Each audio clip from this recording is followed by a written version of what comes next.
రాజన్న సిరిసిల్ల జిల్లా వేములవాడ శ్రీ భీమేశ్వర స్వామిని BRS working president KTR తనయుడు హిమాంశు దర్శించుకున్నారు. ఆలయానికి చేరుకున్న హిమాంశు స్వామివారిని దర్శించుకుని కోడెమొక్కులు చెల్లించుకున్నారు. అనంతరం ప్రత్యేక పూజల్లో పాల్గొని స్వామివారి ఆశీస్సులు పొందారు. ఈ సందర్భంగా ఆలయ ఈవో రమాదేవి హిమాంశుకు స్వామివారి తీర్థ ప్రసాదాలు అందజేశారు.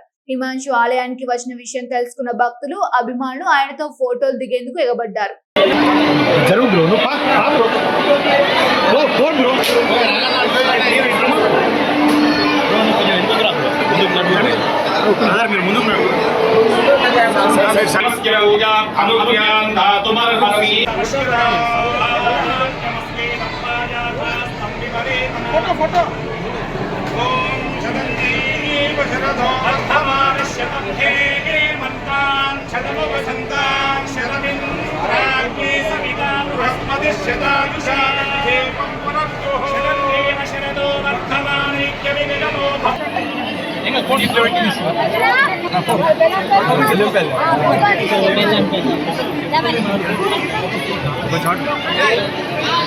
బబ్బులు వచ్చిందా ఇప్పుడు నిన్న వచ్చిందా